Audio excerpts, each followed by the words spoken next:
Vous êtes de plus en plus nombreux à nous suivre et à participer à l'évolution de la chaîne Afrique N24, et sincèrement nous tenions à vous en remercier. Nous lisons tous vos commentaires qui enrichissent le débat et vraiment nous vous demandons de nous soutenir, en aimant les vidéos pour une large diffusion, et pour continuer à avoir une ligne éditoriale indépendante, et vous proposer de nouvelles émissions toujours de plus en plus enrichissantes. Ne restons pas passifs, soyons actifs. Merci et à bientôt. Bonsoir à toutes et à tous, heureux de vous savoir nombreux à l'écoute de votre émission La Voix du Peuple sur Radio Avouleté et Radio Canal K en Suisse alémanique. Les élections législatives et régionales s'annoncent cette année au Togo. La CENI, Commission électorale nationale indépendante, a fixé la date du recensement qui commence le 29 avril prochain. La date de fin de recensement étant fixée au 3 juin prochain. Ainsi donc, les populations togolaises qui ne croient plus aux élections car ayant perdu tout son sens à cause des fraudes massives organisées par le pouvoir séquentenaire de Faure Gnassingbé auront juste un mois pour aller se faire recenser. Les élections législatives de 2023, l'opposition togolaise va-t-elle réussir à faire mentir les pessimistes? Comme par le passé, le parti uni, parti au pouvoir, met les bouchées doubles pour les derniers réglages de sa machine à frauder les élections.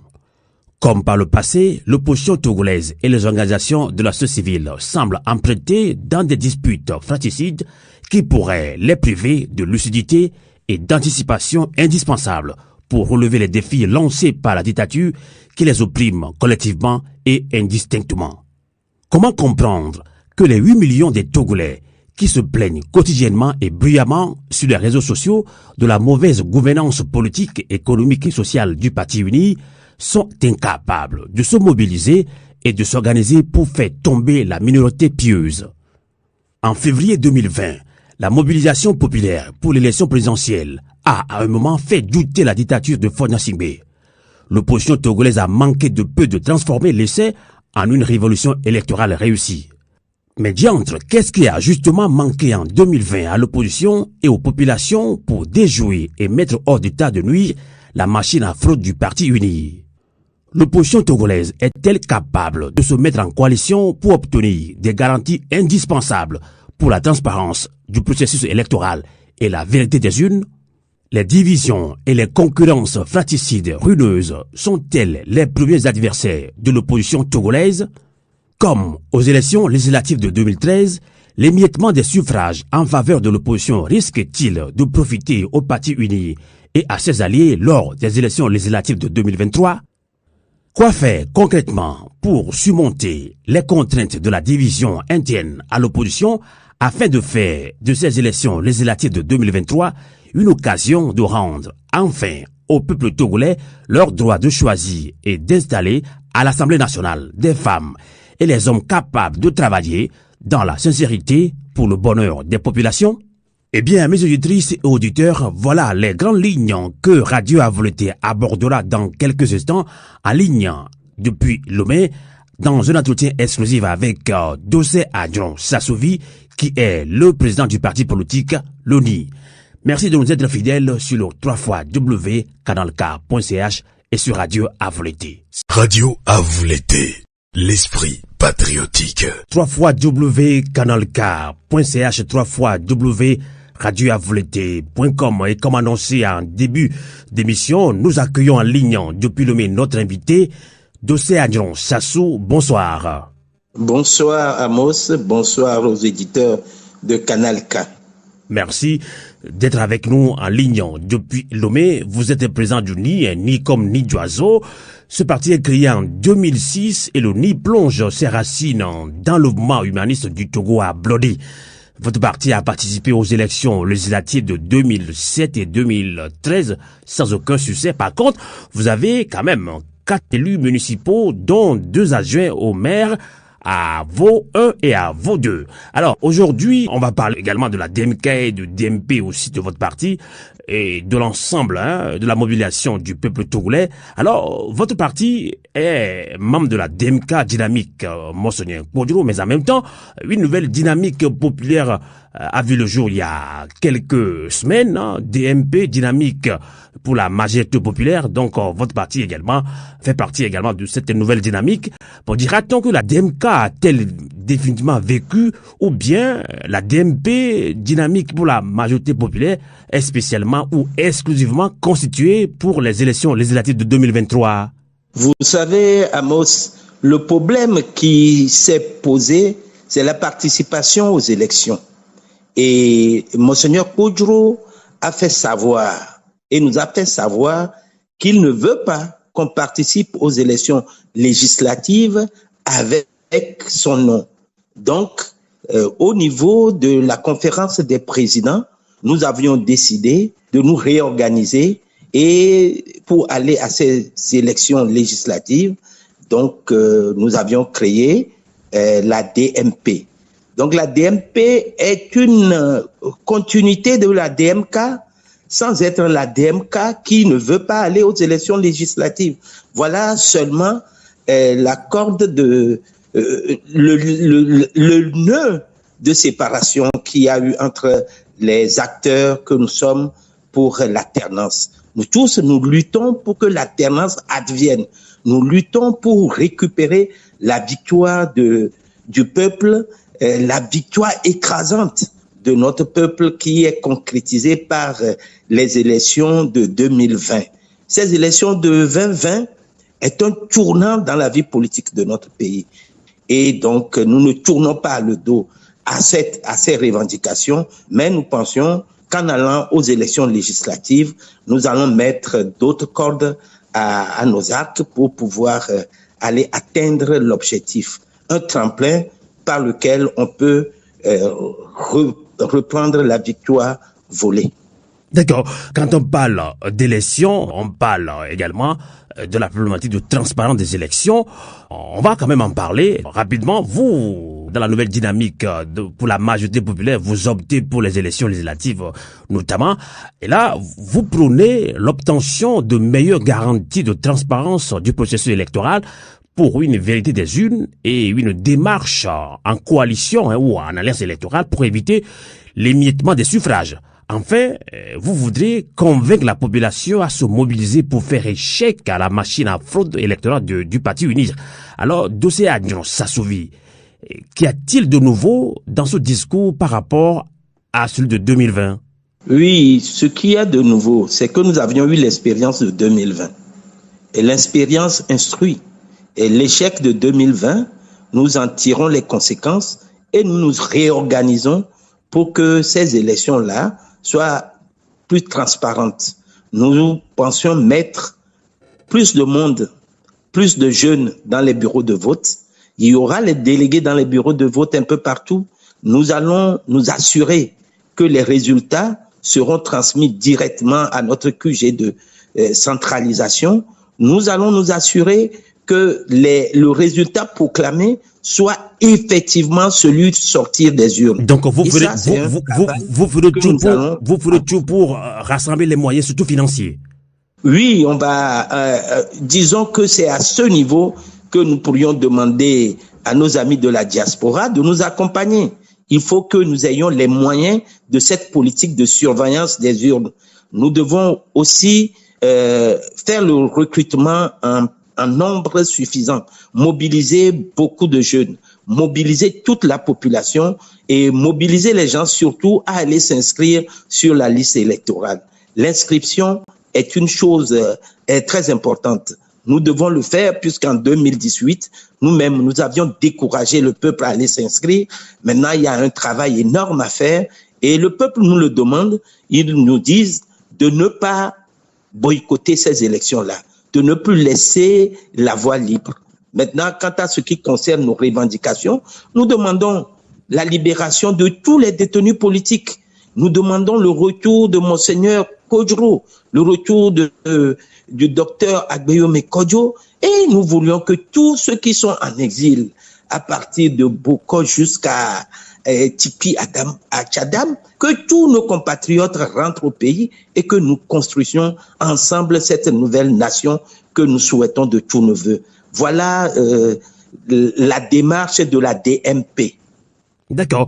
Donc on voit que la dynamique pour la majorité populaire veut se lancer dans une nouvelle stratégie de mobilisation. D'abord, on parle de moyens financiers et en même temps, comment redonner confiance au peuple togolais ou encore aller à une coalition ou alliance électorale.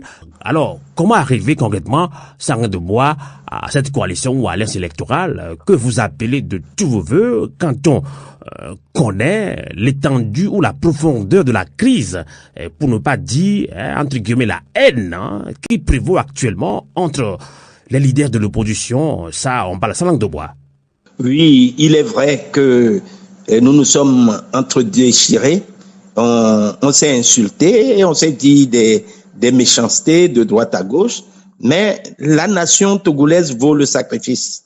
Nous allons poser le problème à tous les leaders. Nous devons nous retrouver. Et je crois que la main tendue est déjà faite par notre coordinatrice Brigitte Adjamagbo, qui a déjà envoyé des courriers à tous les partis politiques. Et le vice-coordinateur est en train de faire les démarches, de faire les porte-à-porte, aller rencontrer ces leaders-là pour que nous puissions ensemble nous retrouver autour d'une table et laver le linge sale en famille. Ça, c'est très important. Nous, au Parti Leni, nous l'avions déjà dit dans notre appel de Vaughan de 2016 où nous préconisons la table ronde de l'entente de l'opposition avec une plateforme gouvernementale et un programme commun. Je crois que la même démarche est encore possible. On peut faire une table ronde, laver les griefs et aller à un programme commun, puisque pour une élection législative, il faut avoir un programme d'ensemble pour aller au Parlement. On ne va pas aller au Parlement et chaque parti va défendre sa vision des choses. Il nous faut nous retrouver, créer ce lien nécessaire, ce lien indispensable pour être à l'Assemblée. Nous voulions ratisser large pour avoir une majorité à l'Assemblée et que le pouvoir que nous avions perdu, le pouvoir législatif que nous avions perdu avec la querelle entre Maître Agboibo et Edem Kodjo, que Dieu ait leur âme, et cette querelle-là, nous allons le dépasser pour que nous ayons au niveau du Parlement un programme qui nous permette de bien gouverner ce pays et d'installer les fondamentaux de la démocratie dans notre pays. Alors, vous avez dit tout à l'heure pour recoller les morceaux, pour revoir cette entente, cette cohésion entre l'idée de l'opposition. Madame Brigitte Adjamagbo Johnson a déjà commencé à contacter les partis politiques, mais tout est question de sincérité, Là, il faut qu'on parle sans langue de bois. Est-ce que cette démarche, selon vous, est-ce que cette démarche est sincère? Même si ma question, elle est quand même très difficile, mais c'est la sincérité qui pose problème. Non, elle n'est pas difficile. On sait que le problème qu'il y a entre les leaders de l'opposition, c'est toujours ce problème de sincérité et surtout ce problème de se dire « pousse-toi, je me mets à ta place ». C'est tout ce problème-là qui nous ont amenés dans cet espace, qui nous ont amenés à boycotter les élections de 2018. Et nous devons, pour notre population, pour notre nation, dépasser ces querelles-là et aller vers de l'avant. La sincérité au niveau de la DMP, ça existe, nous avons compris, et je crois que Madame Brigitte Adjamagbo, qui a fait beaucoup de coalitions, elle était dans la C14, elle était dans CAP 2015, donc elle a de l'expérience et elle sait que la sincérité est la pierre angulaire qui doit faire en sorte que nous soyons ensemble. Nous le souhaitons et je crois que les partenaires aussi, les autres partis, ils ont leur vision des choses, mais nous allons essayer de faire tous profil bas pour trouver le plus petit dénominateur commun pour être ensemble. En tout cas, le peuple togolais voit en ses leaders, entre guillemets, les messies. Donc, si les leaders sont divisés, le peuple togolais est divisé aussi, sans langue de bois. Est-ce que vous le savez? Si vous êtes divisés, si les leaders eux-mêmes, ça ne va pas, le peuple togolais aussi s'entre-déchire. Est-ce que vous en êtes conscient? Oui, non seulement le peuple togolais s'entre-déchire, mais devient spectateur. Le peuple devient spectateur et a du mal à s'engager. Je m'engage pour quel résultat? Sachant que les gens sont divisés et qu'il n'y aura pas de résultat, je vais m'engager. On va encore perdre des vies humaines pour rien. Donc la sincérité et le regroupement des chefs de parti, des leaders en un bloc est très important et nous veillons à ce que cela advienne avant les prochaines échéances législatives. Madame Adjamagou l'a toujours réclamé et clamé au cours de nos réunions qu'il faut tout faire. Nous n'avons pas d'autres adversaires que celui qui a volé les élections de 2020. Notre adversaire, c'est celui qui a confisqué le pouvoir. Notre adversaire, c'est celui qui veut installer la monarchie dans notre pays. C'est lui l'adversaire. Les autres partis ne sont pas nos adversaires. Nous allons nous entendre pour aller installer la démocratie dans notre pays. En tout cas, on ne peut que vous encourager à aller dans ce sens-là. Mais j'ose vous poser encore cette question, puisque vous l'avez dit tantôt que Madame Brigitte Adjamagou Johnson a commencé les démarches, a contacté les autres partis politiques de l'opposition. Et ça dit que justement, Madame Brigitte Adjamagou connaît très bien Jean-Pierre Fabre, avec qui elle avait travaillé au niveau de CAP 2015. Alors, il y a quelques semaines également, Maître Dodia Pévon avait aussi lancé un appel pour un grand mouvement citoyen. Pourquoi ne pas tout simplement prendre la main tendue par le FDR de Maître Pévon aux forces de l'opposition pour la mise en place de la même stratégie? Alors, bien, y a-t-il une nuance ou une différence fondamentale entre ce que propose Maître Pévon et votre idée de Adjon Sassouvi? Oui, ce que nous proposons est vraiment différent. Parce que nous avions déjà envoyé dans ce sens un courrier à Maître Pévon qui n'a pas daigné nous répondre et qu'il lance après son appel et il fait le constat dans son appel de l'échec des partis politiques et qu'il demande aux citoyens de se réorganiser. Donc ce n'est pas un appel vers les responsables ou les partis politiques, c'est un appel citoyen. Nous, dans le cadre de ce que nous faisons, nous pensions que c'est les leaders vers lesquels il faut s'adresser, leur parler, se réconcilier, et alors, à partir de leur réconciliation, le peuple suit immédiatement cette ligne tracée. Mais l'un n'empêche pas l'autre. Nous allons encore lui écrire et demander à ce que nous avons entamé notre processus d'une autre manière. Nous allons continuer et on verra si nos rencontres avec les uns et les autres trouvent un écho favorable. Nous avions la plateforme minimale de revendication qui est notre boussole. À partir de cette plateforme, nous croyons que tout le monde peut se retrouver et aller de l'avant et au-delà de la plateforme, arriver à une alliance électorale. Voilà notre démarche. Eh bien justement, alliance électorale, puisque vous avez évoqué ce mot, sachant qu'il existe aujourd'hui au sein de l'opinion une opposition frontale entre participationnistes et adeptes du boycott de toute élection dans les conditions actuelles. Et vu le résultat des dernières élections présidentielles, alors Dossé Adjon Sassouvi, comment arriverez-vous à convaincre surtout la population à se mobiliser pour les prochaines élections législatives? La population, elle nous appelle, elle nous dit d'aller aux élections. La population n'est pas boycottiste. La population ne veut plus qu'on laisse un boulevard à l'usurpateur. Vous pensez vraiment, parce que nous on a encore peut-être, on ne sait pas si on a pas les vraies informations, mais tout ce on a aussi de la famille, on a aussi des amis là-bas. D'autres disent oui, on veut bien, mais l'opposition aussi ne nous fait pas confiance, et puis le pouvoir aussi a une machine à fraude. Donc la population, en tout cas, ne parlait pas au nom de la population, parce que les gens aussi sont déçus des élections. Oui, moi j'étais déjà, je suis déjà dans les quartiers, je fais des réunions de quartier et j'écoute la population, les gens m'écoutent, je les écoute et on parle, on fait des débats. Dans ces débats-là, ce que je ressens, c'est que la population, elle est prête. Imaginez, il y a un enseignant qui m'a dit Il était EV depuis 2006. Et la dernière fois, on lui dit qu'il n'a plus d'activité professionnelle. Et sa raison, c'est parce que l'opposition a laissé le Parlement aux mains de unir que ces gens-là n'ont plus peur de rien et qu'on les a licenciés. Et ils nous demandent d'aller aux élections. Donc, dans la population, le ressenti de cet abandon-là est profond. Donc, nous devons nous réorganiser. Il est vrai que les gens sont déçus parce que les leaders de l'opposition, on ne sait plus qui est qui.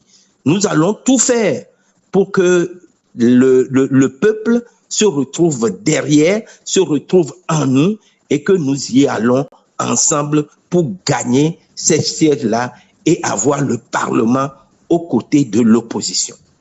Donc, voilà donc pour vous, ce ne sont pas les élections législatives qui posent problème, mais c'est plutôt vous les leaders. Donc, c'est d'abord la cohésion entre vous, vos stratégies, les relations entre vous que vous devez revoir. C'est l'une des conditions sine qua non de la réussite. Et c'est pour ça que je dis à nos amis de la DMK que la DMP n'est pas leur adversaire. Nous ne sommes pas leur adversaire. L'adversaire commun, c'est le parti Unir. L'adversaire commun, c'est celui qui a usurpé la victoire du peuple, la victoire que nous avions construite ensemble. Donc, nous devons nous retrouver pour combattre le même adversaire. Et je crois que quand le message sera dans ce sens, le peuple mobilisé déjà va nous suivre. D'accord. Là, il ne faut pas se tromper d'adversaire. D'accord. Là, vous parlez de la DMK. Alors, DMK, DMP. Alors, quelle est votre relation aujourd'hui entre, surtout l'ANC? Ça, il faut qu'on parle ensemble de bois. Parce que, pendant 3 ans pratiquement, la DMK et l'ANC, c'est comme des chiens et des chats. Sans vous mentir, sans langue de bois, pour les Togolais. On a tout suivi. Oui, mais moi, Gabriel Dossé-Agneron, je suis un ancien militant de l'UFC, premier président de la jeunesse des forces de changement. Jean-Pierre Fabre et moi, on a travaillé longtemps ensemble et j'ai beaucoup d'amis au niveau de l'ANC. Donc, on peut toujours trouver un terrain d'entente. Ce qui s'était passé, on ne va pas rechasser ça tout le temps. On va essayer de passer l'éponge. On va les approcher et nous pourrions trouver le canal par lequel on va essayer de laver le linge sale et repartir sur de bons pieds parce que notre peuple nous le demande. Il nous faut arriver à arracher ces élections législatives. Il nous faut avoir une majorité à l'Assemblée. Et pour cela, je crois que le sacrifice de part et d'autre, nous devons le faire. Aller aux élections législatives, nous devons, mais comment allez-vous s'y prendre cette fois-ci pour obtenir les meilleures garanties de transparence du pouvoir Unir, qui est encore, entre guillemets, beaucoup plus fort aujourd'hui qu'en 2020. Vous voyez que pour de simples meetings de la société civile, la semaine passée, tout est mis en œuvre pour les empêcher. L'espace civique et politique n'est-il pas davantage restreint pour espérer obtenir un quelconque infléchissement de la part du pouvoir Unir? Oui, ils ont récupéré tous les pouvoirs parce que nous leur avons laissé l'espace. Nous avons abandonné les élections législatives de 2018 et c'est les conséquences. Mais ces conséquences-là, nous ne pouvons que les subir et rebondir dans les urnes. C'est pour ça que nous appelons notre population à se réorganiser, à savoir que nous pourrions conquérir ce pouvoir-là et remettre les fondamentaux de la démocratie dans notre pays, surtout les libertés individuelles, la liberté de manifester et toutes les formes de liberté. Même la presse est totalement muselée. Les journalistes, quand ils veulent parler, ils hésitent. Nous devons aller à ces législatives-là pour corriger tout ce dont je viens de parler. En tout cas, merci beaucoup Gabriel Dossé-Agneron Sassouvi. Et nous allons marquer une pause et nous revenons dans quelques instants dans la deuxième partie de cette émission qui sera cette fois-ci en Bénin. Merci de votre fidélité sur le 3xcanalk.ch et sur Radio à vous l'été. Radio à vous l'été.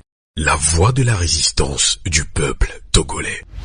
Vous êtes de plus en plus nombreux à nous suivre sur Afrique N24, et vraiment nous tenions à vous en remercier. Nous lisons tous vos commentaires qui enrichissent le débat et vraiment nous vous demandons de nous soutenir pour continuer à avoir cette ligne éditoriale indépendante, et vous proposer des émissions toujours de plus en plus enrichissantes. Merci et à bientôt. Likez la vidéo si ce n'est pas déjà fait. Laissez aussi votre point de vue en commentaire. Abonnez-vous et cliquez aussi sur la petite cloche de notification pour ne rien rater de nos prochaines vidéos. N'oubliez pas de partager aussi la vidéo et de la liker.